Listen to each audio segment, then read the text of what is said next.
Alrighty, in this video here, I want to show you some of the cool elements of iPhoto. We've covered a lot, however, we will not cover absolutely everything, but in this course right here, in this lecture, I want to show you the cool application within iPhoto here called Faces. And if you come over here, you click Faces, it's going to do its best to recognize as many faces as possible. Now, when we come over here, we're going to name this one. Freedom. This is me. And it says show more faces. It kind of goes through the list. And we can call this, it's a cartoon. So we can say, we're going to name him Mike. And as you see right here, what I intentionally did, I named him Mike because I have a couple mics in my address book. So if this mic right here is associated with the mic right here in the address book, it's going to, you can deem it as that person. What it's going to do is going to take this photo and put it on the cover of their photo in their address book. So when they email you in your phone, you'll see a photo cover there. This cover right there would be for Mike in so many different places. So, it's not just one of them things where you're messing with faces over here in iPhoto and it's just, just fun to do. It's really going to work for you. So like I mentioned before, if you send somebody an email, you'll see this little picture on their email. If you open up your phone and if you have everything syncing through the clouds as normal with an iPhone, an iPad, and a Mac computer, or even if you're using a PC and you have the syncing through your iPhone and your iPad, you should still be able to do some of these features or so. But this is all about learning how to work a Mac, not a PC, But anywho, you can see different things over here. Here's my son right here, and we're having some fun with iPhoto, Photo Booth, and we were making little crazy faces, and I did like a little alien face. I love that picture of my son and my daughter right there.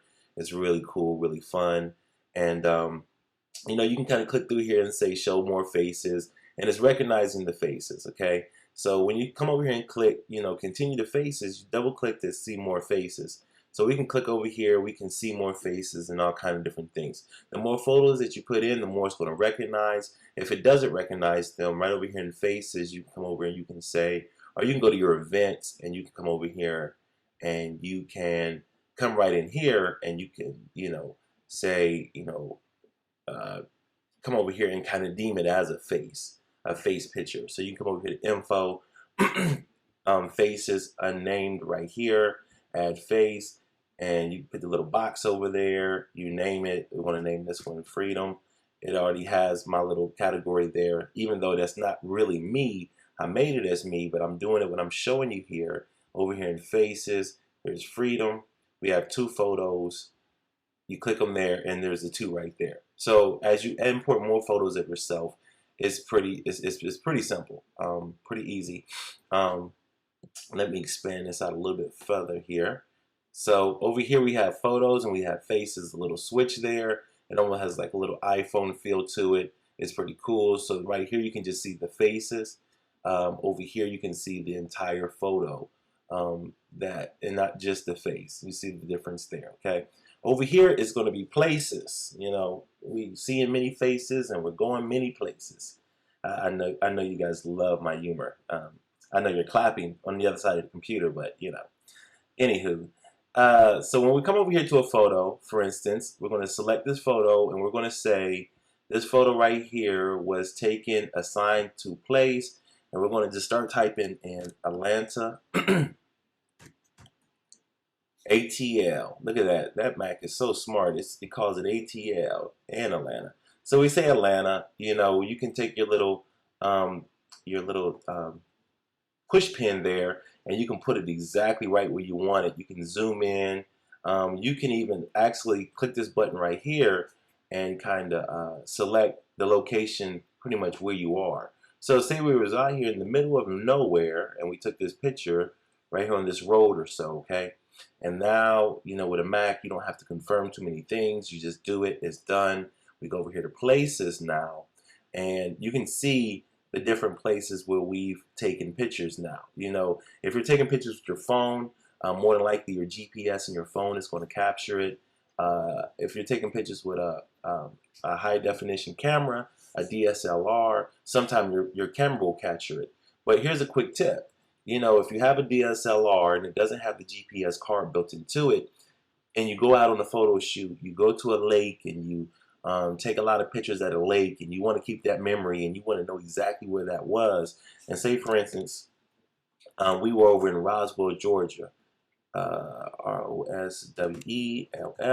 Roswell, Georgia, okay? What you can do with your DSLR, you can take your beautiful pictures and get your high resolution pictures with your DSLR. Snap one picture right there with your iPhone. And when you snap the one picture there with your iPhone, your phone's going to catch the location.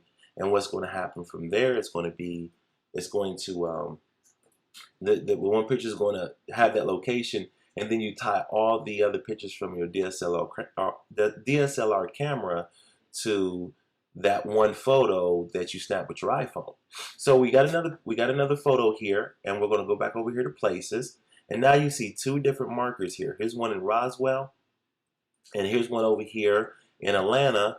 Two different photos that we've taken throughout our course of, you know, different places we've taken pictures. I'm going to zoom out and I'm going to show you what happens here. You go to Roswell, you click that little deal right there, it's going to show you all your photos in Roswell. You know, and it's pretty simple, it's pretty easy. But if one of them things, if you just don't know, you don't know, and I'm happy to be here to show you. You know, but it's you know, you can really say, okay, I remember exactly where I took this picture. I remember exactly, you know, whose face this is because I got the little face deal doing its thing. Like I mentioned before, I just don't have a lot of pictures over here in iPhoto, and for memory space. And you guys know I call myself a space cadet over here. Even with 2 hard drives and a billion different external hard drives, I still do not like to eat up a lot of space. So I'm not going to import a whole lot of pictures here. It's pretty self-explanatory. Like I've mentioned on some of my courses, we will be doing some live shows on the weekends where you can come in to the live show. And I will also be doing one-on-one with you guys to where, you know, I'll remote into your computer through iChat, through Apple Remote Desktop.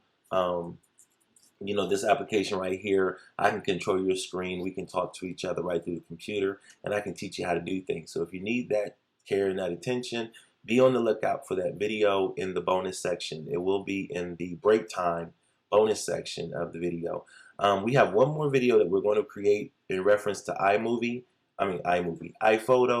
and that very last photo, that very last video we're going to talk about photo stream, okay? We're going to get into photo stream, and I'm going to show you how to protect those pictures that you take with your other Apple devices. I will see you in the next course.